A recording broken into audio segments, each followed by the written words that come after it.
J'ai couru jusqu'à sa maison et j'ai trouvé des voitures de police partout. Sa femme m'a arrêté. Tu ne peux pas voir ça. Je l'ai poussé et j'ai ouvert la porte. C'est alors que j'ai découvert la terrible vérité. Merci d'être ici avec moi aujourd'hui. J'espère que tu passes une belle journée, où que tu sois. J'aimerais que tu partages dans les commentaires de quelle ville ou de quel pays tu nous regardes, et quelle heure il est chez toi. Maintenant, commençons notre histoire ensemble. Le soleil de l'après-midi tombait doucement sur mon jardin, une caresse dorée sur les pétales de mes roses. Cela faisait 2 ans que j'avais rangé pour toujours ma toge de procureur, remplaçant le vacarme des tribunaux par le murmure du vent entre les feuilles. Ici, parmi les bougainvilliers et les jasmins, j'avais trouvé une paix que je croyais perdue, une tranquillité que le poids de 30 années à affronter la pire racaille de la société m'avait volée. La terre entre mes doigts, le parfum sucré des fleurs, le bourdonnement des abeilles, c'était mon sanctuaire, l'endroit où Amalia, la femme, pouvait enfin respirer sans le poids de la procureure sur le dos. Je tenais les ciseaux de jardinage, sur le point de couper une rose presque parfaite, une petite victoire dans ma nouvelle vie tranquille. Quand le son aigu du téléphone posé sur la table en fer forgé brisa le charme. C'était un bruit intrusif, une dissonance violente dans la symphonie de mon après-midi. Pendant un instant, j'ai pensé à l'ignorer. Faire partie de ma retraite, c'était aussi apprendre à me déconnecter, à ne pas répondre à chaque fois que le monde exigeait mon attention. Mon mari Javier était à l'intérieur, dans son propre sanctuaire, son fauteuil inclinable devant la télévision, regardant un match de foot, son univers entier réduit à une pelouse et au cri d'un but. Mais une étrange prémonition, un frisson glacé qui n'avait rien à voir avec la brise du soir, m'a parcouru la nuque. C'était le vieux instinct, celui qui te réveille la nuit avec la certitude qu'un détail ne colle pas. J'ai posé les ciseaux sur la terre avec un soin que je ne ressentais pas vraiment. Sur l'écran brillait le nom, Matteo. Mon cœur, habitué au rythme lent de la retraite, fit un bond douloureux. Mon fils, mon unique fils. J'ai glissé le doigt pour répondre, une étrange pression serrant ma poitrine. Fils, que se passe-t-il? C'est rare que tu appelles à cette heure. De l'autre côté, pas de salut, pas de chaleur habituelle dans sa voix. Seulement un souffle étouffé, haletant, désespéré comme celui d'un animal pris au piège. Et puis, sa voix, brisée en 1000 morceaux, un murmure aigu rempli d'une panique que je ne lui avais jamais entendue, même enfant, quand il se cassait un bras. Maman, viens maintenant. Ne dis rien à papa, s'il te plaît. Chaque mot était un coup, un marteau frappant le verre de ma paix retrouvée. C'était à la fois une supplication et un avertissement. J'ai senti mon sang se glacer dans les veines, un froid qui partait de mon ventre jusqu'au bout de mes doigts. Matteo, que se passe-t-il? Où es-tu? Parle-moi. Mon Dieu, tu es blessé? J'ai entendu un gémissement, un bruit guttural, comme si quelqu'un lui couvrait la bouche, l'empêchant de parler. Puis, un bruit sourd, un choc lourd. Et après, plus rien. Un silence absolu. La ligne s'est coupée. Matteo. Matteo.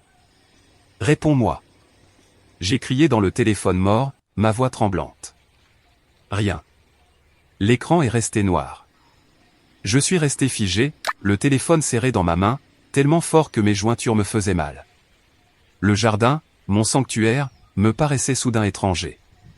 Les ombres des arbres s'étiraient comme des griffes menaçantes. Le soleil ne réchauffait plus, il brûlait. Et alors, 2 voix ont commencé à se battre dans ma tête. La première, froide et tranchante comme l'acier, c'était celle de la procureure Amalia. Note l'heure. 16h32. Détail de l'appel, voix en panique extrême, possible contrainte, bruit de fond, coup sourd avant la coupure, possible victime menacée. Mais la deuxième voix était bien plus forte, un cri instinctif qui a étouffé la première. C'était la voix d'une mère terrifiée, mon enfant est en danger. J'ai laissé tomber le téléphone sur l'herbe. J'ai couru dans la maison, mes sandales pleines de terre laissant des traces sur le sol de marbre impeccable. Je suis passé devant le salon où Javier criait à la télévision, sans se douter de la tempête qui venait de s'abattre sur moi. C'était faute, arbitre. T'es aveugle. Je sors, ai-je dit en essayant de garder une voix stable, sans succès. Ma gorge était serrée. Clara, sa mère ne va pas bien, elle a besoin que j'y aille. Clara était mon amie la plus ancienne, la couverture parfaite. Javier ne se retourna même pas. Il fit un geste de la main. Salue-la de ma part, et ne tarde pas, j'ai commandé chinois pour ce soir. J'ai hoché la tête dans son dos, même s'il ne me voyait pas.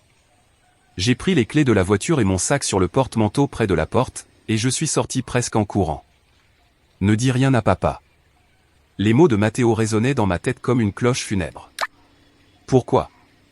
Qu'est-ce que Matteo savait que son père ne pouvait ou ne devait pas savoir? Je me suis souvenu de Matteo enfant courant vers moi après s'être écorché le genou. Toujours vers moi, jamais vers Javier. Papa va se fâcher parce que j'ai pas fait attention, murmurait-il en pleurant.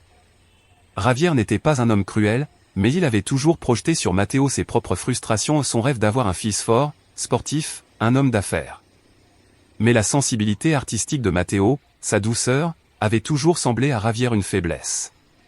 Peut-être pour ça, peut-être que Matteo se sentait faible à cet instant, honteux, et ne pouvait venir qu'à moi, son ancre. Les 20 minutes de trajet jusqu'à sa maison m'ont paru une éternité.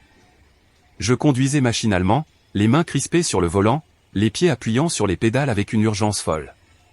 Je devais me rappeler de respirer. La ville défilait à côté de moi, floue, sans sens. Chaque feu rouge était une torture, chaque voiture lente devant moi, un obstacle insupportable qui me faisait jurer à voix basse. Mon esprit, d'ordinaire si ordonné, était un tourbillon de scénarios horribles, un cambriolage raté, un accident domestique. Et Valeria, sa femme? Était-elle en sécurité, ou faisait-elle partie du problème? La question m'a traversé l'esprit, et je l'ai chassée avec colère. Quand j'ai enfin tourné dans sa rue, ma pire peur a pris forme. Des lumières rouges et bleues clignotaient dans un silence lourd, peignant les façades des maisons de traits de panique. Une ambulance. 2 voitures de police. Une bande jaune d'interdiction d'entrée entourait l'entrée de leur maison, la maison qu'on leur avait offerte comme cadeau de mariage. Ma maison. La maison de mon fils. J'ai freiné brusquement, le crissement des pneus brisant le silence du quartier. Mon cœur battait contre ma poitrine comme un marteau cherchant à la briser. La peur n'était plus une sensation vague, elle était là, réelle, tangible, m'attendant sur le seuil. Je suis sorti de la voiture les jambes tremblantes, sentant qu'elle pouvait céder à tout moment. Chaque pas sur l'asphalte vers la bande jaune était un effort immense, comme si je marchais contre une force invisible. Un jeune policier, à peine âgé de 25 ans, s'est interposé devant moi en levant la main. « Madame, vous ne pouvez pas passer. C'est une scène active. Veuillez rester en retrait. » Sa voix essayait d'être ferme, mais elle tremblait. « Je suis sa mère, ai-je dit. » Et ma propre voix m'a semblé lointaine, métallique, comme si elle venait d'une autre femme. C'était la voix de la procureure, pas celle de la mère. « L'homme qui habite ici, c'est mon fils. Il s'appelle Matteo Reyes. J'exige de savoir ce qui s'est passé. » L'usage de son nom complet, avec mon nom de famille, était volontaire, une tentative de reprendre le contrôle d'une situation qui m'échappait totalement. Le policier sembla intimidé. Il déglutit. « Madame, je comprends, mais vous devez attendre que le détective en charge vienne vous parler. C'est la procédure. » J'étais sur le point d'écraser sa procédure sous le poids de mes 30 années d'expérience judiciaire quand la porte d'entrée s'est ouverte brusquement. Valeria en est sortie. Elle portait un pantalon de yoga de marque et un t-shirt large en coton. Ses cheveux blonds, d'habitude parfaitement ondulés, étaient soigneusement décoiffés comme dans une pub de shampoing. Son visage, un mélange de douleur et de beauté, digne d'une couverture de magazine. Des larmes coulaient sur ses joues en ligne parfaite. Ses yeux bleus étaient rouges et gonflés. Elle a couru vers moi à travers la pelouse avec une agilité qui contredisait son air abattu, et s'est jetée dans mes bras en sanglotant de manière hystérique, presque théâtrale. « Amalia, oh mon Dieu! Amalia, qu'est-ce qui est arrivé à Matteo? Tu ne sais pas à quel point c'est terrible? » Son corps tremblait contre le mien, mais je sentais une étrange absence de poids dans sa douleur. C'était creux. Je l'ai serré par pur réflexe, mais mon corps se sentait rigide, froid comme du marbre. Mon esprit analytique, lui, ne s'est pas arrêté. Observation, il n'y a pas de saleté sur ses vêtements de sport. Ses baskets sont impeccables. Le mascara est coulé d'une manière trop artistique, pas comme si elle avait vraiment pleuré. Sa douleur était trop bruyante, trop jouée. C'était le genre de performance que j'avais vu des centaines de fois dans les salles d'interrogatoire, celle d'un coupable essayant de vendre son innocence. « Valeria, calme-toi. Respire, dis-je en la repoussant doucement pour pouvoir la regarder dans les yeux. Où est Matteo? Que s'est-il exactement passé? Elle secoua la tête, laissant couler une nouvelle vague de larmes parfaites. Tu ne veux pas le voir, belle maman. Vraiment, non. Il vaut mieux que tu n'entres pas. Je t'en supplie. Pour l'amour de Dieu, garde l'image que tu as de lui. Celle qu'il y a à l'intérieur te hantera pour toujours. Ces paroles, au lieu de me retenir, ont déclenché toutes les alarmes dans ma tête. Ce n'était pas une supplication de belle-fille inquiète, c'était un ordre déguisé. Elle essayait de m'empêcher d'entrer, elle me manipulait, elle me disait quoi faire, quoi ressentir. Je l'ai repoussée plus fermement que je ne le voulais, presque en la bousculant. C'est moi qui déciderai quelle image me hantera, déclarai-je, ma voix désormais vide de toute chaleur. Je me tournai vers le jeune policier qui nous regardait, bouche bée. Je suis Amalia Reyes. J'ai été procureur de district dans cette ville pendant 20 ans, et je vais entrer voir mon fils. Essayez de m'en empêcher et demain, vous serez en train de diriger la circulation au pire carrefour de la périphérie. Compris? Le jeune homme pâlit et recula d'un pas, hochant la tête en silence. Valeria tenta de m'attraper à nouveau par le bras. Non, s'il te plaît, c'est pour ton bien. Je me dégageai d'un mouvement brusque sans même la regarder. Mon bien n'avait plus d'importance depuis que mon fils m'avait appelé à l'aide. Je passai sous le ruban jaune, le dos droit, avançant d'un pas décidé et glacé vers la porte d'entrée. J'ouvris la porte et entrai dans la maison de mon fils. L'air à l'intérieur était lourd, étouffant. Il sentait le désodorisant bon marché, une tentative désespérée et écœurante de cacher autre chose. Une odeur métallique et sucrée que mon cerveau reconnut aussitôt, l'odeur inconfondable du sang et de la mort. Le salon, d'habitude si ordonné et baigné de lumière, était plongé dans la pénombre, les stores à moitié baissés. Plusieurs agents bougeaient en silence, avec des gestes lents, presque respectueux. Mon regard de procureur balaya la pièce, absorbant, analysant, enregistrant. Mon œil entraîné, celui qui avait examiné des milliers de scènes de crimes, remarqua les détails anormaux avant que mon cœur de mère ne réalise la tragédie principale. Un coussin du canapé, un de ceux que j'avais moi-même offert à Valeria pour son anniversaire, était par terre, étrangement écrasé, comme si quelqu'un s'y était agenouillé de force. Il y avait une fine rayure sur le sol en bois près de l'entrée, toute fraîche, la couleur pâle du bois contrastant avec le vernis sombre. Et sur la table basse en verre, à côté d'un verre d'eau intact, il y avait une feuille de papier pliée en deux. La soi-disant note de suicide. Mais mon esprit professionnel s'arrêta net quand je vis ce qu'il y avait au centre du tapis persan. Une forme humaine recouverte d'un drap blanc d'hôpital. Un drap qui ne parvenait pas à cacher entièrement la silhouette du corps. Un corps trop grand pour être celui de Valeria, trop petit pour être celui d'un inconnu. C'était le corps de mon fils.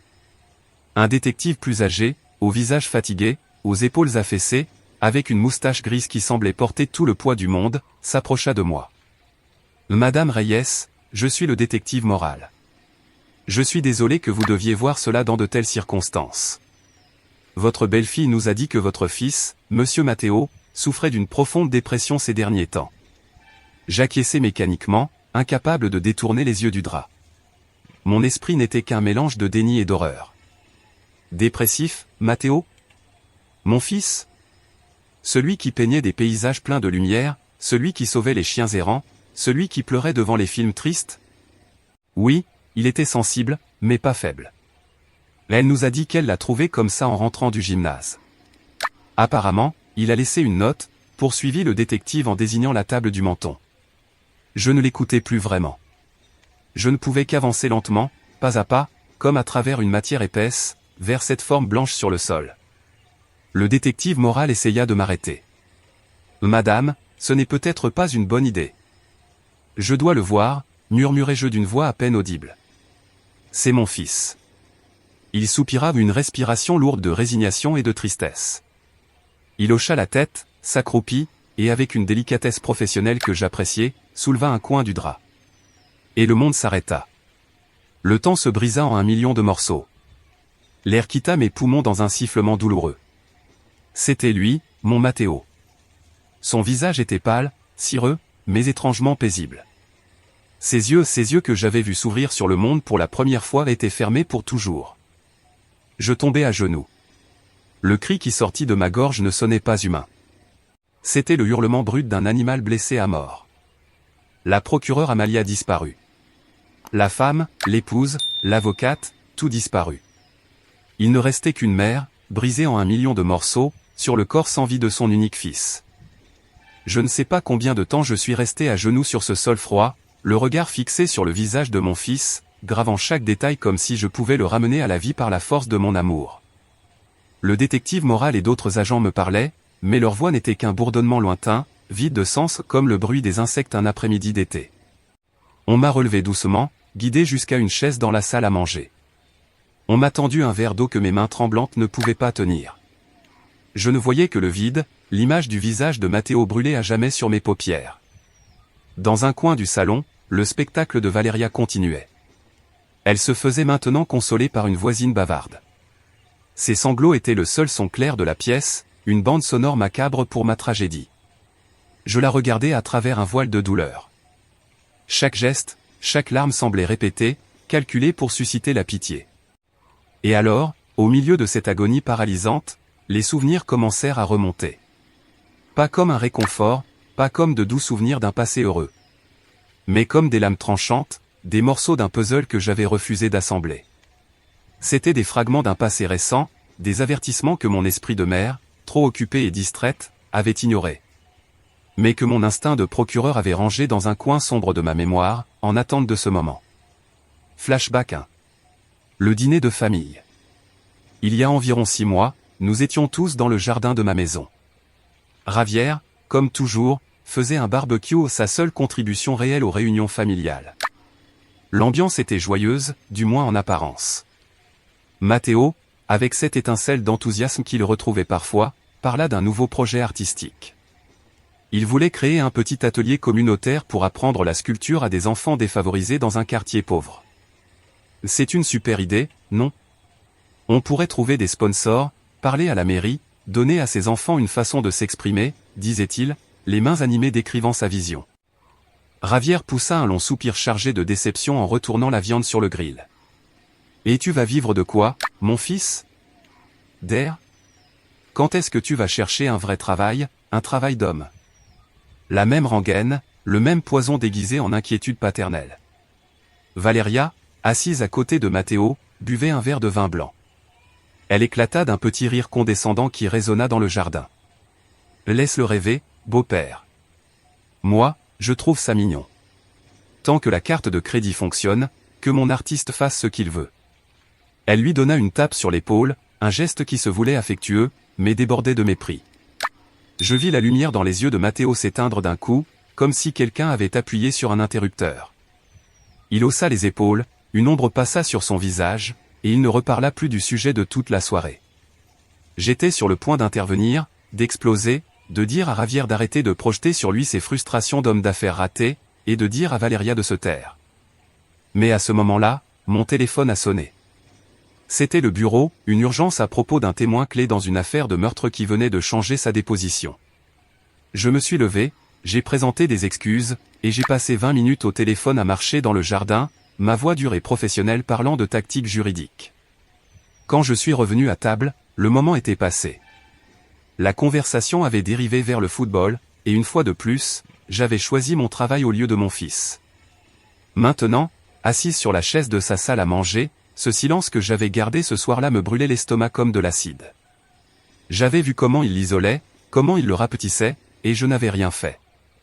Flashback 2, le bleu. Il y a environ 3 mois, Matteo est venu me rendre visite seul, ce qui était devenu rare. Il portait des lunettes de soleil, même si la journée était nuageuse et grise. Je lui ai préparé un café, son préféré, avec une touche de cannelle, et nous nous sommes assis dans la cuisine. Nous avons parlé de choses sans importance. Quand il a enlevé ses lunettes pour se frotter les yeux, fatigué, je l'ai vu. Un bleu violacé, presque noir, sur la pommette droite, mal camouflé par une couche de maquillage qui n'était pas de sa carnation. « Qu'est-ce qui t'est arrivé au visage, mon fils ?» ai-je demandé. Ma voix portait déjà l'alerte, le ton d'interrogatoire s'était activé tout seul. Il a sursauté comme si je l'avais surpris en flagrant délit de mensonge. Il s'est touché la joue avec maladresse. « Oh, ça ? Rien, maman. Une bêtise. » J'ai glissé dans la douche et je me suis cogné contre le robinet. Tu sais comme je suis maladroit. L'excuse était si vieille et si fausse que j'ai presque ri. Je ne l'ai pas cru une seconde. Matteo, regarde-moi dans les yeux. Est-ce que Valeria t'a fait ça? Il a détourné le regard, fixant la tasse de café comme si c'était la chose la plus intéressante du monde. Il était visiblement mal à l'aise, honteux. Bien sûr que non, maman. Comment peux-tu penser ça? C'était un accident, je te jure. S'il te plaît, ne t'inquiète pas. Tu as déjà assez de problèmes de mauvaises personnes à régler dans ton travail. Tu n'as pas besoin d'ajouter les miens à la liste. Ces mots m'ont fait plus mal qu'un coup. Il avait dressé un mur entre nous. Un mur construit avec ma propre absence, avec mon image de femme forte et inflexible, qui n'avait apparemment ni le temps ni la place pour les faiblesses de son propre fils. Je voulais insister, je voulais abattre ce mur de force, lui dire que ses problèmes étaient les seuls qui comptaient vraiment pour moi. Mais il a changé de sujet brusquement, me posant des questions sur une affaire dont il avait entendu parler aux infos. Et moi, bêtement, lâchement, je l'ai laissé faire. J'ai respecté son désir de ne pas parler, en le confondant avec le respect de sa vie privée. Maintenant je comprenais.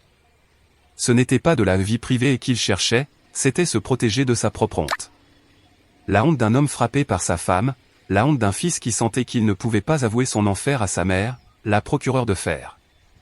Ces souvenirs, et d'autres encore, se pressaient dans ma tête, chacun étant une pièce de plus dans le portrait d'un homme piégé, d'une âme rongée jour après jour. Et pendant que j'étais perdu dans mon musée personnel du regret, j'ai entendu la voix de Valeria, maintenant plus calme, parler avec le détective moral. Oui, il était terriblement déprimé.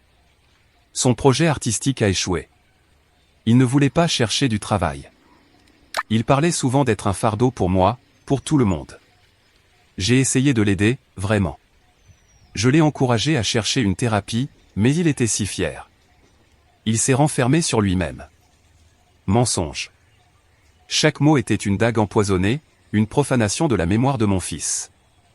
Et puis, pendant un instant, ses yeux ont croisé les miens par-dessus l'épaule du détective. Et dans cette fraction de seconde, avant qu'elle ne remette son masque de veuve éplorée, j'ai vu quelque chose dans son regard. Ce n'était pas de la douleur, ce n'était pas de la peine, c'était du triomphe. Un éclair de triomphe froid et calculateur. À ce moment précis, la douleur a laissé place à une certitude glacée, absolue, inébranlable. Mon fils ne s'était pas ôté la vie, et la femme qui pleurait sa mort était la raison pour laquelle il n'était plus là. Une promesse silencieuse est née dans les ruines de mon cœur. Une promesse que j'ai faite à l'âme de mon fils. Je ne sais ni comment ni quand, mais je vais découvrir la vérité que tu avais si peur de dire. Je vais démonter une à une ces mensonges. Je serai ta procureure, Matteo, et je ne me reposerai pas avant que justice soit faite. Je te le jure, mon fils, je te le jure sur ma vie. Les jours qui ont suivi les funérailles ont été un brouillard de condoléances vides et de démarches absurdes qui menaçaient de m'étouffer. Ravière s'est enfoncé dans une apathie silencieuse, un fantôme errant dans la maison, sa douleur se manifestant par un mutisme presque total. Pendant ce temps, je me déplaçais dans le monde avec une détermination mécanique qui me surprenait moi-même. La douleur n'était pas partie, au contraire, elle s'était solidifiée, se transformant d'un chagrin liquide et écrasant en un noyau dur et froid, un but.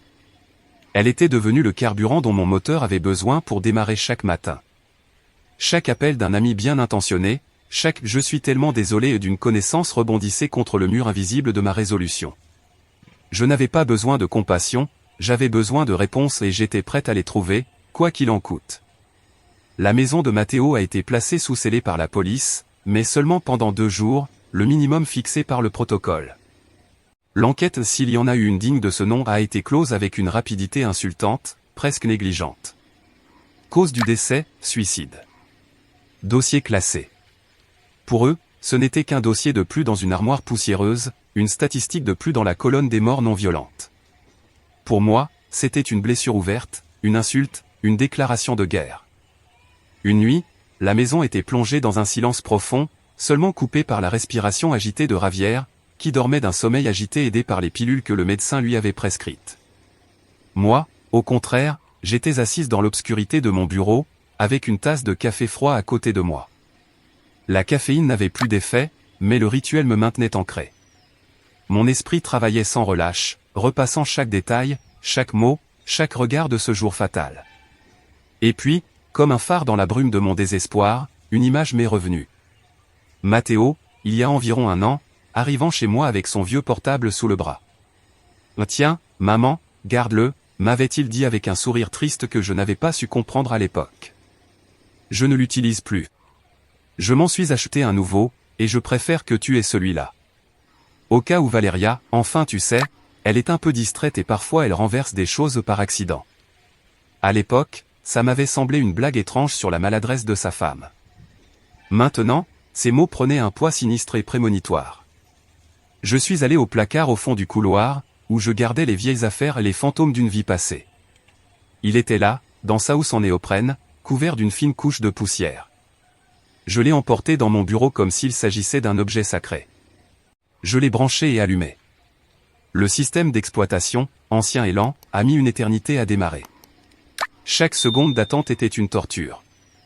Enfin, l'écran d'accueil s'est allumé avec une photo de Matteo et Valeria le jour de leur mariage. Lui la regardait avec une dévotion aveugle, une adoration qui me paraissait maintenant tragique. Elle souriait à l'appareil, un sourire parfait, travaillé, vide de toute émotion réelle. J'ai senti une vague de nausée et j'ai changé le fond d'écran pour une couleur noire unie. J'ai commencé ma fouille méthodique, comme je l'avais fait des milliers de fois avec les appareils des suspects. Bureau, documents, téléchargements, historique de navigation, rien, seulement des fichiers de la fac, de vieux projets de design graphique, des photos de voyage d'il y a des années. On aurait dit que Matteo ne l'utilisait vraiment plus. La frustration commençait à me gagner. Et si ce n'était qu'un vieux portable ? Et si mon instinct me trompait ? J'étais sur le point d'abandonner, de refermer l'ordinateur et d'admettre une défaite temporaire, quand mon instinct, cette voix tenace qui m'avait tant de fois sauvé dans ma carrière, m'a arrêté sur un dossier au nom incroyablement banal. Facture 2023. Je l'ai ouvert. À l'intérieur, des dizaines de fichiers tableurs, tous avec des noms génériques, Jean Facture, Fait Facture, Mar Facture. Mais quelque chose n'allait pas. Les dates de modification étaient toutes récentes, des 6 derniers mois. Pourquoi mon fils, un artiste désorganisé, mettrait-il à jour avec soin des factures d'une année précédente ? J'ai double-cliqué sur l'un des fichiers. Mon cœur fit un bond. Une fenêtre s'ouvrit, demandant un mot de passe. J'essayai tout. Sa date de naissance. Celle de Valeria. Le nom de son chien, Néron. La date de leur anniversaire. Le nom de son groupe de rock préféré. Rien. Chaque essai raté était comme une porte qui se fermait devant moi, un mur de plus à escalader. J'ai posé ma tête sur le bureau froid, le poids de la fatigue et du désespoir m'écrasant. Qu'est-ce qui pouvait être si important pour qu'il le protège autant ? Quel secret gardait ce fichu dossier ? J'ai fermé les yeux, essayant de penser comme Matteo. Pas comme une criminelle. Pas comme une témoin. Mais comme sa mère. Je me suis souvenu de ses peurs, de ses rêves, des petites choses qui nous liaient.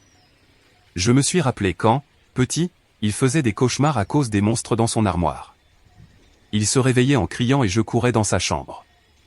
Il s'accrochait à mon cou, son petit corps tremblant, et me murmurait à l'oreille. « Ne me lâche pas, maman. Tu es mon encre. » Un surnom d'enfant, un secret entre nous que le temps n'avait pas effacé, un symbole de notre lien. Je me suis redressé d'un coup, le cœur battant avec une fragile lueur d'espoir. Et si c'était ça ? C'était idiot, une idée folle, un truc de film à bas prix, mais c'était tout ce que j'avais. Mes doigts raides et glacés tremblaient en tapant sur le clavier.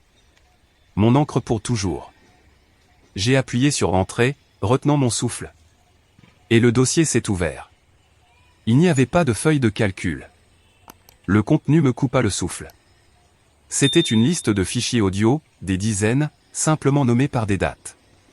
Ma main tremblante fit glisser le curseur vers le plus récent, enregistré à peine une semaine auparavant. Je mis mes écouteurs, isolés du silence de la maison, et montai le volume. J'ai appuyé sur Lecture. D'abord, la voix de Matteo, calme, suppliante. « Je te demande juste de me respecter, Valeria. Devant ma famille au moins.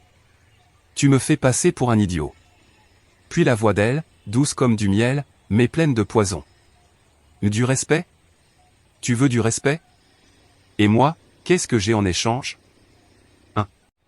Un artiste raté qui ne peut même pas payer ses factures ? Tu vis grâce à mes parents ? Tu vis grâce aux tiens ? Tu n'es qu'un gamin, Matteo. Un gamin inutile et pathétique. Ce n'est pas vrai, tenta-t-il de répondre, la voix basse. Tais-toi, cria-t-elle, sa voix devenant un hurlement aigu et cruel qui me glaça. Ne m'interromps pas quand je parle. Si tu oses me quitter, si tu penses dire à qui que ce soit la vérité sur nous, sur Damian. Je te jure sur ma vie que je détruirai la tienne. Je ferai en sorte que tout le monde, y compris ta précieuse maman, la procureure, pense que tu es fou. Je te prendrai tout. Tu m'entends? Tout. Tu n'es rien sans moi. J'ai continué à écouter fichier après fichier, jusqu'à ce que le soleil commence à poindre par la fenêtre. J'ai entendu des heures d'insultes, d'humiliations constantes, de menaces directes et voilées. Chaque mot était un coup de couteau dans mon cœur de mère. J'étais en train d'écouter la torture, le meurtre lent de l'âme de mon fils. Et alors, au milieu des larmes silencieuses qui mouillaient mon visage, j'ai compris. Ce n'était pas seulement un journal de sa souffrance. C'étaient des preuves.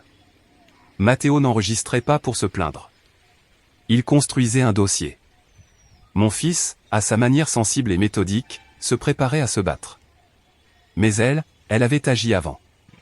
Le matin suivant, je me sentais comme une soldate se préparant à une guerre déjà déclarée. J'avais passé toute la nuit sans dormir, copiant soigneusement tous les fichiers audio sur une clé USB. Et en faisant plusieurs sauvegardes sur le cloud. La douleur était toujours là, lourde, brûlante au centre de ma poitrine. Mais elle s'était transformée en une rage glaciale. Une rage dirigée contre Valeria, bien sûr. Mais aussi contre ce système que je pressentais déjà incapable d'aider mon fils même mort. En me préparant à sortir, j'ai enfilé un tailleur sombre que je n'avais pas porté depuis ma retraite. Mon armure. Mon téléphone a vibré. Une notification des réseaux sociaux. Par curiosité morbide, je l'ai ouverte. C'était une nouvelle publication de Valeria. Une photo d'elle et Matteo, où il la tenait par la taille, tous deux souriant à la caméra sur une plage paradisiaque. La légende était un chef-d'œuvre d'hypocrisie. Un texte long et dégoulinant de mièvrerie, qui se terminait par « Mon amour, ma vie, mon tout. Chaque jour sans toi est une éternité. Tu seras toujours l'ange qui éclaire mon chemin depuis le ciel. Merci de m'avoir appris ce qu'est le véritable amour. Je t'aimerai jusqu'à l'infini, mon roi. » La bile me monta à la gorge. Des centaines de commentaires de proches lui présentaient leurs condoléances. Louant sa force, son courage, son immense amour. Le monde entier achetait son numéro, applaudissant en première ligne son théâtre morbide. Juste au moment où j'allais fermer l'application, écœuré, un appel entra. C'était elle. Valeria. J'ai hésité une seconde avant de répondre. « Allô ?» dis-je, la voix glaciale. « Belle maman, bonjour », répondit-elle avec une voix plaintive, la même que dans ses publications. « Je voulais juste savoir comment vous allez, vous et mon beau-père. Je m'inquiète beaucoup pour vous. »« On fait ce qu'on peut, Valeria, » répondis-je sèchement. « Je sais, c'est si difficile. » fit-elle avant de marquer une pause. Puis elle enchaîna, dévoilant le vrai motif de son appel. « Écoutez, je sais que ce n'est pas le bon moment, mais l'avocat me presse avec certaines choses. Vous savez, pour les démarches d'héritage. Je me demandais si, par hasard, vous savez où Matteo gardait les papiers de l'assurance vie qu'on avait ensemble. Je ne les trouve nulle part. Le culot. La cupidité. Quelques jours à peine après avoir enterré mon fils après l'avoir tué. Elle pensait déjà à l'argent. J'ai serré le téléphone si fort que la coque a craqué. Non, Valeria. Je n'en ai pas la moindre idée, ai-je dit, chaque mot aussi tranchant qu'un éclat de verre. Je suis un peu occupé, là. On reparlera plus tard. Et j'ai raccroché avant qu'elle ne puisse répondre. Avant que le venin que je sentais ne traverse le fil. Cet appel fut la confirmation finale dont j'avais besoin. Ce n'était ni l'amour, ni la douleur, c'était l'argent. Et la liberté de vivre avec son amant. Je suis allé directement au commissariat où travaillait le détective moral. On m'a fait attendre presque une heure dans une salle qui sentait le café rance, la sueur et le désespoir. Enfin, une agente m'a fait entrer dans son petit bureau encombré. Moral était penché sur une pile de papier et ne leva même pas les yeux quand j'entrai. « Madame Amalia » dit-il avec un ton de lassitude à peine caché. « Je suis très occupé. En quoi puis-je vous aider? J'ai posé la clé USB sur son bureau, juste au-dessus des dossiers qu'il lisait. Là-dedans, ai-je dit en essayant de garder ma voix ferme et professionnelle, la voix de la procureure, pas celle de la mère en deuil. Il y a des heures d'enregistrement que mon fils a fait ces derniers mois. Il prouve qu'il subissait un abus psychologique et verbal extrême de la part de sa femme. Il prouve qu'elle l'a menacé directement de ruiner sa vie s'il essayait de la quitter ou de révéler qu'elle avait un amant. Ce n'était pas un suicide, détective. C'était, au minimum, une incitation au suicide. Et je suis convaincu que c'est bien pire. Morale prit la clé USB et la regarda comme s'il tenait un insecte étrange. Il poussa un long soupir, celui d'un homme qui a trop vu et qui ne veut plus rien voir. Écoutez, madame, avec tout le respect que je vous dois, vous traversez un deuil terrible. Il est tout à fait normal de chercher des coupables, de vouloir trouver un sens là où il n'y en a pas. Votre fils a laissé une note. Le service de graphologie a confirmé que l'écriture correspond. Il n'y avait aucun signe de violence sur le corps. Vous en êtes absolument sûr? Le coupai-je en me penchant sur son bureau. Avez-vous fait une analyse complète de la note pour y chercher des empreintes ou de l'ADN étranger? Avez-vous cherché des micro-blessures, des signes de lutte? Avez-vous examiné ses poumons pour détecter une possible asphyxie? Il me regarda avec une pointe d'irritation, vexé que je remette en cause son travail. Nous avons suivi la procédure standard, Madame Reyes. Écoutez, même si ces enregistrements sont ce que vous prétendez. Une dispute de couple, aussi laide soit-elle, ne constitue pas une preuve de meurtre. Les gens se disent des horreurs tout le temps quand ils se disputent. Je ne peux pas rouvrir un dossier clos sur cette base. Le procureur se moquerait de moi et me renverrait faire la circulation. Le mur. Le mur de la bureaucratie, de la paresse, de l'indifférence. Pour lui, je n'étais qu'une autre mère hystérique incapable d'accepter la réalité. Ma carrière, mes années de service à cette même ville ne signifiaient absolument rien. Je me suis levé, ma chaise grinçant sur le sol. Je comprends, détective. Vous ne voulez pas qu'on se moque de vous. Je l'ai fixé. Mais je vous assure que quand j'en aurai fini, on rira bien plus, et on découvrira que vous aviez la vérité entre les mains et que vous l'avez laissé filer par paresse. Je suis sorti de ce bureau en me sentant vaincu, mais seulement un instant. La frustration s'est vite changée en une fureur glacée. Si le système ne m'aidait pas, si ses propres gardiens étaient trop incompétents ou indifférents, alors je devais le contourner. Je devais devenir mon propre système. Je suis rentré à la maison, je suis allé dans mon bureau et j'ai fermé la porte à clé. J'ai cherché dans mon ancien carnet d'adresses un cahier en cuir usé, rempli de noms et de dettes. Il y avait un nom que je n'avais pas composé depuis des années. Hector Vargas, un vieil ami, un flic à l'ancienne qui croyait à la justice avant le règlement. Il occupait maintenant un poste élevé à la division d'investigation et me devait une sacrée faveur. Il a décroché à la deuxième sonnerie. Hector, c'est Amalia Reyes. Silence de l'autre côté, puis sa voix grave et familière. Amalia, j'ai appris. Je suis tellement désolé pour ton garçon. Tu n'as pas idée à quel point je suis désolé. Merci, Hector, dis-je en avalant le nœud dans ma gorge. Mais je ne t'appelle pas pour des condoléances. Je t'appelle parce que la police dit que c'est un suicide et je sais qu'ils ont tort. Je t'appelle parce que j'ai besoin d'un service, un gros, complètement officieux. Il a écouté en silence, sans m'interrompre, pendant que je résumais la situation, l'appel de Matteo, l'attitude de Morale, les enregistrements, mes soupçons. Quand j'ai fini, il n'a dit que 4 mots et une musique à mes oreilles. Dis-moi ce qu'il te faut, chef. J'ai besoin de tout, Hector. Tout ce que Morale n'a pas voulu ou pas su chercher, répondis-je, la voix retrouvant son ancienne fermeté. Le rapport complet et détaillé d'autopsie, pas le résumé de 2 pages. Une vraie analyse médico-légale de cette note de suicide, faite par quelqu'un en qui tu as une confiance absolue. Et je veux que tu traces les téléphones de Valeria tous. Je veux savoir à qui elle a parlé, où elle était, chaque fichue minute de ce jour-là. Il y eut une autre pause. Je pouvais l'imaginer peser le risque professionnel contre la dette personnelle. Puis il dit. Considère que c'est fait. Mais fais attention, Amalia. Si tu as raison, tu as affaire à quelqu'un de très dangereux. Je sais, répondis-je d'une voix basse et mortelle. Mais elle ne sait pas encore à qui elle a affaire. L'attente a été une agonie calculée. Chaque jour qui passait était une torture, un jour de plus où Valeria marchait libre, postant ses fausses mièvreries sur les réseaux et, sans doute, accélérant les démarches pour réclamer l'héritage de mon fils. Ravière restait enfermé dans sa douleur silencieuse. J'ai tenté de lui parler un soir, de lui suggérer que les choses n'étaient peut-être pas ce qu'elles paraissaient, mais il m'a arrêté. Amalia, s'il te plaît. C'est déjà assez douloureux. N'invente pas des théories. J'ai besoin de croire qu'au moins il a trouvé la paix. J'ai compris qu'il n'était pas prêt pour la vérité. Sa dénégation était un bouclier, et si je le lui arrachais de force, je le détruirais.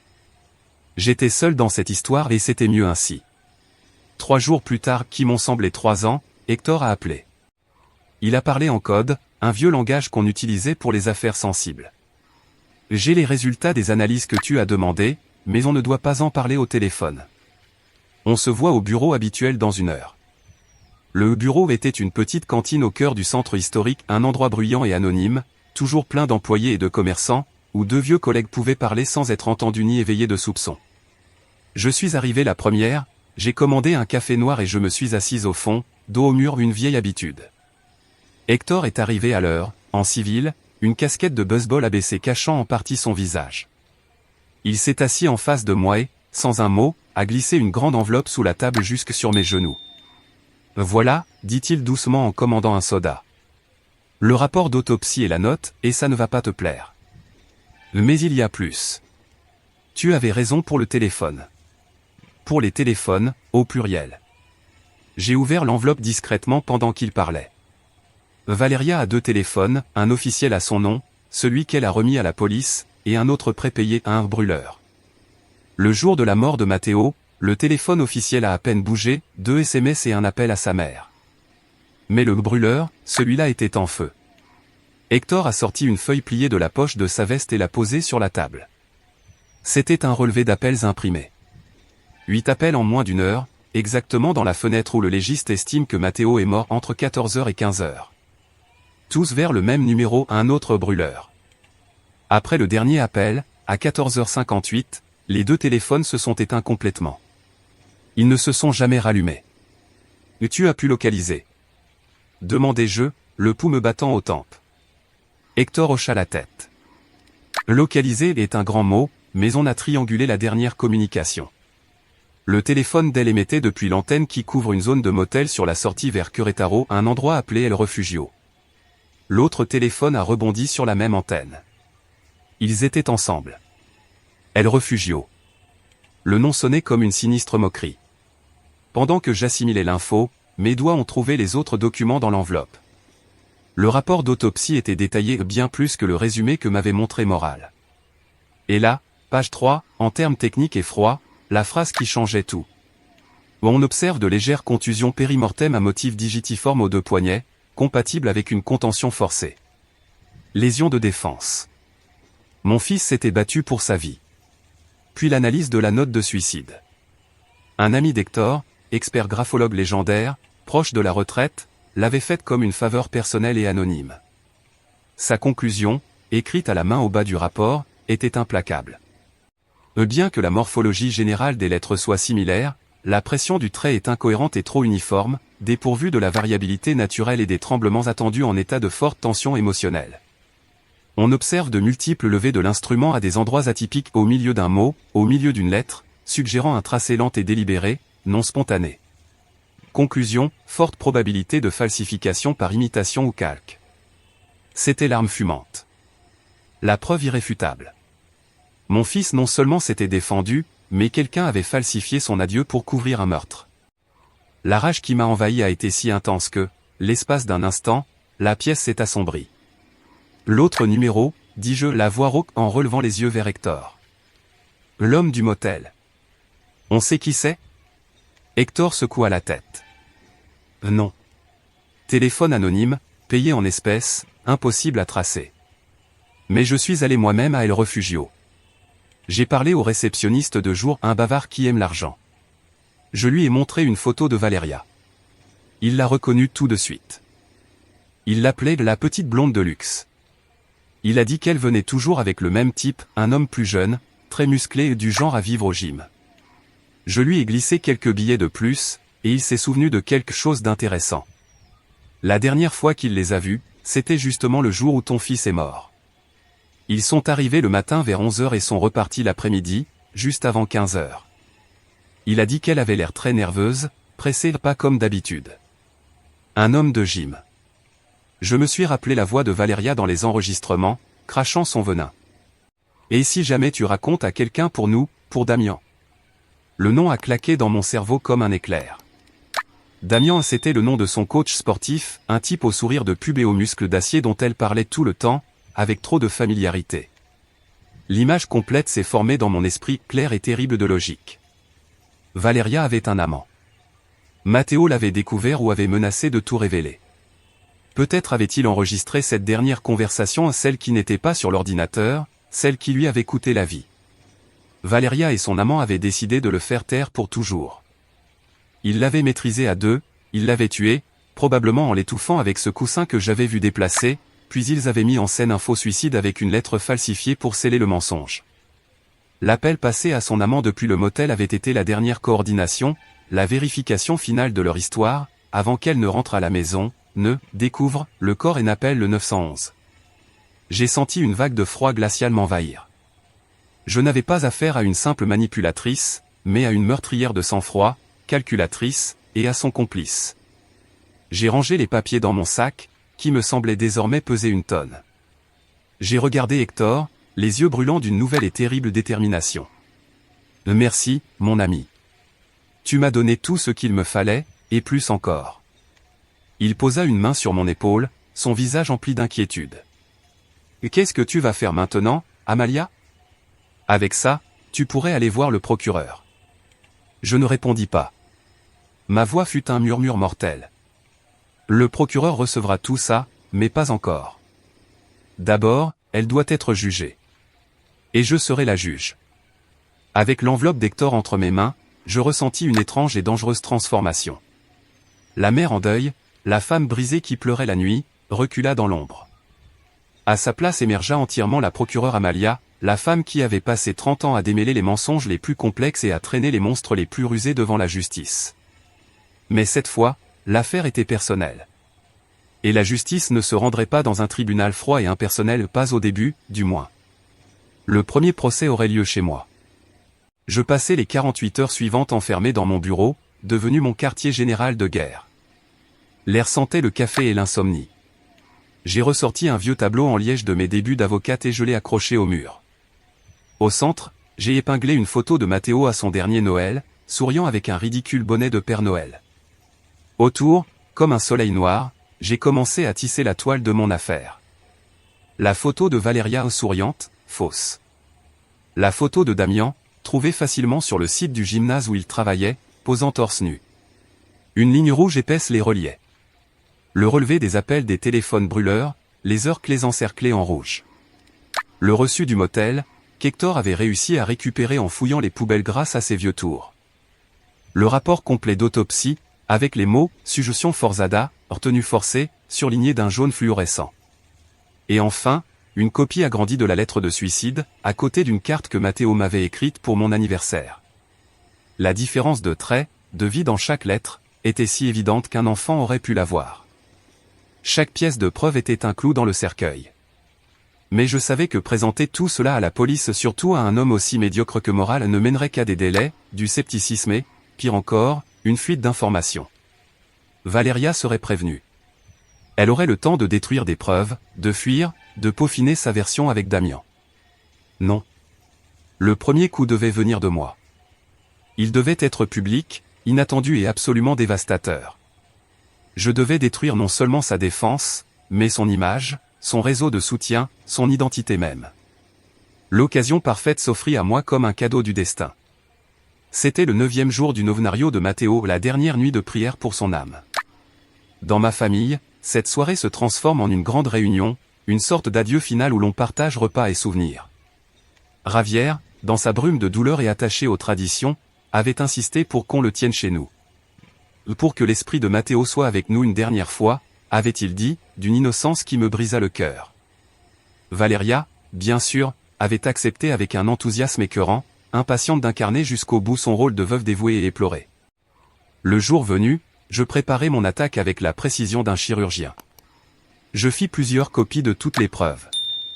Une pour le parquet, que mon messager de confiance livrerait à l'instant précis où je lui enverrai un message. Une pour Hector, en sauvegarde. Et une autre, la plus importante, imprimée sur papier photo haute qualité pour le grand final. Je préparai aussi une petite surprise technologique. Je branchai une clé USB à notre télévision du salon. J'y avais numérisé et organisé chaque preuve dans une présentation simple, claire et brutale. Et, en apothéose, j'y avais ajouté le fichier audio le plus accablant, monté pour aller droit au but. Ce soir-là, la maison commença à se remplir. Oncles, cousins, amis, voisins tous vêtus de noir, le visage grave, apportant des plats et offrant des étreintes que je recevais avec une politesse glaciale. Ravière les accueillait à la porte, son chagrin sincère contrastant de manière grotesque avec la mascarade qui allait suivre. Il tenta de me parler avant l'arrivée des invités. « Amalia, s'il te plaît, essaie d'être gentil avec Valeria. Elle souffre, elle aussi. » C'est ce que Matteo aurait voulu. Je hochai la tête, un mensonge silencieux au goût de cendre. Et puis elle arriva. Valeria. Comme une star de cinéma aux funérailles de son partenaire. Vêtue d'une robe noire sobre mais élégante qui mettait sa silhouette en valeur. Les cheveux blonds relevés en un chignon parfait. Le maquillage dosé juste comme il faut pour paraître vulnérable sans être négligé. Elle traversait le salon comme une reine en exil, acceptant les condoléances avec grâce, effleurant un bras ici, murmurant un merci là. De loin, elle me regarda. Dans ses yeux, je ne vis ni peur ni gêne, seulement une pitié arrogante, comme si j'étais une pauvre vieille femme à plaindre pour avoir perdu la raison avec mon fils. Elle n'avait pas la moindre idée de la tempête qui allait s'abattre sur sa tête parfaite et menteuse. Je la laissai jouer son rôle. Je la vis enlacer Ravière, lui murmurer des mots de réconfort à l'oreille. Je le vis lui répondre, reconnaissant, totalement dupe. J'eus une pointe de peine pour lui pour l'humiliation publique qu'il allait subir. Mais c'était un mal nécessaire. Parfois, la vérité ne peut naître que du feu. Je m'assis dans un fauteuil isolé, un peu à l'écart, observant, attendant, comme une prédatrice guettant le moment exact pour séparer sa proie du troupeau. Je savais que Valeria, avec son ego insatiable et son amour du drame, m'offrirait ce moment. Il suffisait d'être patiente. La nuit ne faisait que commencer. Après les prières, un murmure solennel envahit la pièce. Les gens parlaient doucement, partageant des souvenirs de Matteo, de petits fragments de sa vie désormais précieux. Moi, je restais immobile dans mon fauteuil, observatrice silencieuse au milieu de cette mer de deuil, une île de calme glacial dans un océan de chagrin. Mon pouls était lent et régulier. Je ne ressentais pas la peur, seulement une clarté terrifiante. Ravière, les yeux gonflés et rouges, se leva péniblement pour remercier tout le monde de sa présence et de son soutien. Sa voix était un fil fragile, prêt à se rompre. Et, sans le savoir, il me remit l'arme dont j'avais besoin. Et je veux remercier tout particulièrement Valeria, dit-il d'une voix tremblante, pour avoir été une épouse si aimante et dévouée pour notre fils, pour sa force incroyable dans ces moments si sombres. Ma fille, je sais que c'est difficile, mais voudrais-tu dire quelques mots en mémoire de Matteo ? Toutes les têtes, pleines de larmes, se tournèrent vers elle. Valeria se leva, feignant une hésitation modeste qui ne dura qu'une seconde. C'était son moment de gloire, le sommet de sa représentation, l'occasion de graver pour toujours son image de veuve tragique. Elle accepta l'invitation d'un léger signe de tête. Elle se plaça au centre du salon, juste à côté de la cheminée où pendait un grand portrait de Matteo que j'avais fait peindre. Une œuvre qui capturait à la perfection la lumière mélancolique de son regard. Elle toussa doucement, porta un mouchoir en dentelle à ses yeux et commença à parler. Sa voix, un murmure chargé d'une émotion parfaitement dosée, digne d'une actrice professionnelle. Merci, beau-père. Merci à tous d'être ici. Votre amour et votre soutien signifient le monde pour moi en ce moment. Elle fit une pause dramatique, laissant le silence amplifier sa fausse peine. Matteo était une lumière. Une âme trop pure, trop sensible pour ce monde si cruel. Beaucoup ne comprenaient pas son art, sa façon de voir la vie, sa grande générosité. Mais moi, si. J'ai eu le privilège de voir l'homme incroyable qu'il était, sa bonté sans limite, son génie créatif. La bile me monta à la gorge pendant que j'écoutais sa série de mensonges honteux. Les gens autour hochaient la tête, certains pleuraient même en silence, totalement captivés par sa performance. Je voyais mes cousines, mes tantes, les vieux amis de Ravière tous avalant son poison et la plaignant.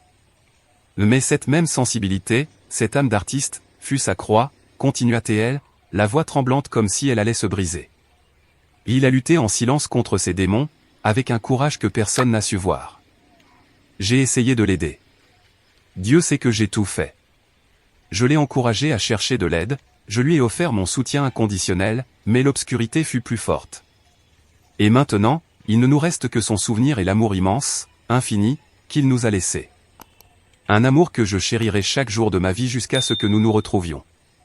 Elle termina son discours avec un sanglot étouffé et se couvrit le visage de ses mains. La salle resta silencieuse, lourde d'émotion. Plusieurs se levèrent pour la serrer dans leurs bras. C'était mon moment. Je me levai lentement. Le mouvement était délibéré, et le léger grincement de mon fauteuil attira tous les regards. Ma voix, quand je parlais, ne fut pas un cri, mais une déclaration froide et précise, tranchante comme un scalpel. Que c'est touchant, Valéria. Une performance vraiment digne d'un Oscar. Un murmure de surprise parcourut la pièce. Valéria baissa les mains, une fissure apparaissant dans son masque de douleur. Ravière me regarda, stupéfait. Amalia, pour l'amour de Dieu, qu'est-ce que tu fais? Assieds-toi, je t'en prie. C'est la douleur qui parle pour toi. J'ignorais mon mari. Je marchais vers le centre de la salle, mais pas assuré sur le tapis, jusqu'à n'être plus qu'à quelques mètres d'elle. Tu as raison sur un point, Valéria, continuai-je, ma voix prenant de la force, la voix de la procureure s'adressant au jury. Le monde a été cruel envers mon fils. Et toi, chère belle-fille, tu en as été le visage, les mains et l'arme. Belle maman, je ne sais pas de quoi vous parlez, répondit-elle d'un ton faussement inquiet. Vous êtes en souffrance, vous ne pensez pas clairement. Elle essayait de me présenter comme une vieille femme sénile, déséquilibrée par le deuil. Tactique intelligente, mais j'étais prête. Oh, je pense plus clairement que jamais, répondis-je en sortant une petite télécommande de ma poche. Tu dis que tu aimais sa voix, que tu chérirais son souvenir. Parfait. J'ai quelque chose qui va nous aider à nous en souvenir tous ensemble. Une de ces dernières conversations avec toi. Écoutons-la. J'appuyai sur un bouton. Le grand téléviseur accroché au-dessus de la cheminée, qui affichait jusque-là une photo de Mathéo souriant sur la plage, prit vie. L'écran resta noir, mais au lieu d'une musique, la voix de mon fils remplit la salle faible, désespérée, la voix que j'avais entendue dans les enregistrements. Je te demande juste de me respecter, Valéria, devant ma famille au moins. Un halètement collectif secoua la salle. Valéria devint blanche comme un drap. Son regard passa du téléviseur à moi, les yeux écarquillés de panique. Et alors, la voix d'elle, la vraie voix de Valéria, stridente, cruelle, brutale déchira le silence. Du respect? Tu veux du respect? Et qu'est-ce que tu me donnes en échange? Un artiste raté, un gamin inutile. Tu n'es rien sans moi. Ravière chancela comme s'il venait de recevoir un coup dans l'estomac et dut s'appuyer contre le mur. Les gens se regardaient, incrédules, leur visage passant de la compassion à l'horreur. Mais il y a plus que des mots, dis-je en appuyant sur un autre bouton. L'écran changea. Apparut une photo nette, prise au téléobjectif, Valéria et Damien, s'embrassant passionnément devant le motel El Refugio. La date et l'heure s'affichaient en bas, 13h15, le jour de la mort de Mathéo. Voici Damien, annonçai-je à la salle muette, comme une guide de musée présentant une œuvre monstrueuse. Le démon que, selon toi, Mathéo combattait, ton entraîneur personnel. Et, par hasard, ton amant. Valéria ouvrit la bouche pour protester, mais je ne lui en laissai pas le temps. La diapositive suivante montra le relevé d'appel du téléphone prépayé, avec les 8 appels entre elle et Damien et les appels passés depuis le motel, juste avant qu'elle ne rentre chez elle pour découvrir le corps de mon fils. Et j'imagine que c'était pour accorder vos versions, n'est-ce pas? Dis-je. La diapositive suivante montrait une photo du rapport d'autopsie, la phrase « Contusion aux 2 poignets compatible avec une retenue forcée » encerclée en rouge vif. Mon fils s'est battu pour sa vie, Valéria. Il ne s'est pas rendu comme un lâche. Et enfin, la dernière image, la lettre de suicide, à côté d'un échantillon de l'écriture réelle de Mathéo. En dessous, en grosses lettres rouges, haute probabilité de falsification. Tu n'as même pas eu la décence de le laisser mourir en paix, dis-je, ma voix devenue un murmure chargé d'un mépris presque tangible. Tu lui as volé sa vie, puis sa voix, sa vérité, son dernier acte de volonté.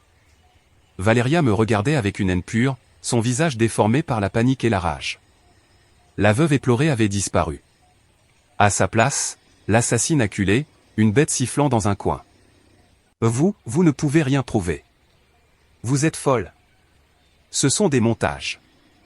Balbutia-t-elle en cherchant désespérément du soutien autour d'elle, mais ne rencontra que des regards de dégoût. Je fis un pas de plus, la télécommande toujours dans ma main comme une arme. La question n'est pas si moi je peux le prouver, Valéria. La question est, pourras-tu le prouver à eux? Le silence était total, lourd, étouffant, comme si l'air lui-même s'était transformé en plomb. Chaque personne présente était injurée, et je venais de livrer mon plaidoyer final. Tous les yeux étaient fixés sur Valéria, figée, prise dans le faisceau aveuglant de la vérité. Sa poitrine se soulevait rapidement, sa respiration saccadée. Son visage était un masque de panique. Elle tenta de parler, mais seul un son étranglé sortit de sa gorge. « Tu croyais que je n'allais pas enquêter ?» continuai-je en avançant lentement vers elle. Ma voix était basse, mais chaque syllabe résonnait dans la pièce, tranchante et précise. « Tu pensais que la femme qui a enfermé des dizaines de meurtriers, de violeurs et d'escrocs pendant 30 ans allait accepter sans broncher l'idée que son fils, un homme plein de projets et d'amour pour la ville, ait soudain décidé de mourir? Tu as sous-estimé mon intelligence, Valéria. Mais surtout, et c'est là ton erreur fatale, tu as sous-estimé le pouvoir de l'amour d'une mère. » Elle recula, trébuchant contre la cheminée en marbre. Le choc fit tomber un petit cadre avec une photo de Mathéo enfant. Le verre se brisa dans un fracas sec, comme un coup de feu. « C'est illégal. » siffla-t-elle enfin, retrouvant sa voix. « Vous avez violé ma vie privée. Ce ne sont pas vos affaires. Ça ne serait jamais recevable devant un tribunal. » Elle s'accrochait à son jargon juridique, cherchant un échappatoire technique au milieu de sa culpabilité. Un sourire amer, sans aucune joie, se dessina sur mes lèvres. « Oh, ma chère, c'est là que tu te trompes encore. Parce que pendant que tu faisais ton beau discours plein de larmes, un messager de ma plus totale confiance remettait un dossier identique à celui-ci avec toutes ses preuves au nouveau procureur du district, un vieil ami à moi, d'ailleurs. Et crois-moi, des preuves d'un homicide potentiel obtenu par un citoyen privé, surtout quand ce citoyen est une ex-procureure à la réputation irréprochable, sont parfaitement recevables. En ce moment même, je suis sûr qu'ils sont en train de demander un mandat d'arrêt pour toi et pour ton jouet de salle de sport, Damien. » Le dernier soupçon de couleur quitta son visage. Le terreur pure, celle d'un animal entendant le clic d'un fusil prêt à tirer, se peignit sur ses traits. Elle regarda autour d'elle, vers la porte, vers les fenêtres, cherchant une issue, mais elle n'était entourée que des visages de la famille qu'elle avait trompée et détruite, des visages qui la fixaient désormais avec un dédain glacé. J'avançai le dernier pas jusqu'à me retrouver face à elle. Nous étions si proches que je pouvais sentir son parfum cher, maintenant mêlé à la puanteur de la peur. Je ne la touchai pas. Je n'élevai pas la voix, je sortis simplement une grosse enveloppe de mon sac et la jetai sur la petite table basse bancale. Le bruit sourd de l'enveloppe en tombant résonna comme un autre coup de feu dans le silence du salon. « Et ceci, c'est pour toi, dis-je. C'est une copie de l'assignation civile que mes avocats déposeront demain dès la première heure. C'est une ordonnance provisoire pour geler tous les biens de Mathéo, y compris cette maison, le compte bancaire joint que tu as vidé le lendemain de sa mort et, bien sûr, l'assurance vie dont tu es l'unique bénéficiaire. Tu ne toucheras pas un seul centime taché du sang de mon fils. » Ce fut le coup final, l'argent, la vraie raison de tout. Ses yeux s'écarquillèrent. Sa bouche se tordit en une grimace d'incrédulité et de fureur. L'assassinat de son personnage public était déjà accompli. Sa liberté allait prendre fin, mais c'est l'anéantissement de son futur financier qui la brisa enfin de l'intérieur. Elle se jeta en avant, non pas vers moi, mais vers l'enveloppe, comme une bête affamée. Mais j'allais plus vite. Je posai le pied dessus, l'écrasant contre le bois. « Va raconter tes mensonges à Mathéo, chuchotai-je. Ma voix était à peine audible dans la salle silencieuse, mais pour elle cela dut sonner comme un tonnerre. Je me retournai, lui tournant le dos un geste de mépris final. Je la laissai là, tremblante, brisée, figure pathétique agenouillée au centre de sa propre et méritée destruction. Je traversai la foule silencieuse de ma famille, qui s'écartait à mon passage comme la mer devant Moïse, leur visage mêlant l'horreur, la peine et un nouveau et terrible respect. si tu es encore là, s'il te plaît, aide-moi en mettant un j'aime à la vidéo et en commentant le numéro 1 en bas. Ainsi je saurai que tu as aimé et que tu m'accompagnes sur ce chemin. Ton soutien m'encourage énormément. Commente le numéro 1 et écoute-moi pendant que je continue à raconter mon histoire. Le chaos éclata au moment où je franchis le seuil du salon pour aller à la cuisine, cherchant un verre d'eau, sentant soudain une fatigue si profonde que je craignis de m'effondrer. Les chuchotements d'étonnement devinrent un rugissement d'accusation. Les gens qui, il y a peu, consolaient Valéria, la montraient maintenant du doigt. Leur visage, autrefois contrit, était tordu par la colère et le sentiment d'avoir été trahi. J'entendis ma belle-sœur, d'ordinaire douce et silencieuse, crier avec une fureur que je ne lui connaissais pas. « Assassine, tu n'as pas honte. Tu as tué mon neveu. » Valéria, quant à elle, réagit comme l'animal acculé qu'elle était. Elle se leva et se mit à hurler, à tout nier, à me traiter de vieille folle, de rancunière et de menteuse. Mais ces mots sonnaient creux, étouffés par le poids écrasant des preuves projetées à l'écran, que j'avais laissé allumer exprès, avec la photo de la note falsifiée comme toile de fond de son hystérie. Je n'eus pas besoin d'appeler la police. Quelqu'un d'autre, probablement un de mes cousins les plus raisonnables, l'avait déjà fait. 10 minutes plus tard, le son familier de la sirène s'approchait cette fois, non pas pour une enquête discrète et superficielle, mais pour une arrestation publique et humiliante. 2 agents en uniforme entrèrent dans la maison, suivis de près par le détective moral. Son visage, quand il me vit debout près du comptoir de la cuisine, était un mélange indéchiffrable d'étonnement, de honte et d'un respect à contre-cœur. Il ne voyait plus une mère en deuil hystérique, mais la procureure que j'avais été celle qui faisait le travail qu'il n'avait pas voulu ou pas osé faire. Il lurent ses droits à Valéria au milieu du salon, devant toute ma famille, ses amis et les voisins. Le monde qu'elle s'était construit avec tant de soin s'effondrait sur elle en temps réel. Elle ne se débattit pas, ne cria plus. Toute énergie l'avait quittée, comme si ses mensonges avaient été son seul soutien. Elle se laissa menotter, le corps flasque, le regard perdu dans le vide. Lorsqu'ils la firent passer près de moi, son regard croisa le mien une dernière fois. Il n'y avait plus de haine, seulement un vide absolu. Le néant. Et je ne ressentis rien, ni satisfaction, ni pitié, seulement un immense et glacé vide. La foule des proches se dispersa lentement, en état de choc, chuchotant comme s'ils sortaient d'un cauchemar. Ils quittèrent la maison dans un silence lourd, chargé de la vérité brutale qu'ils venaient de voir.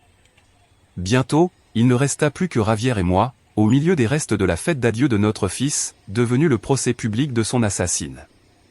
Javier était assis sur le canapé, exactement au même endroit où il s'était figé, la tête entre les mains.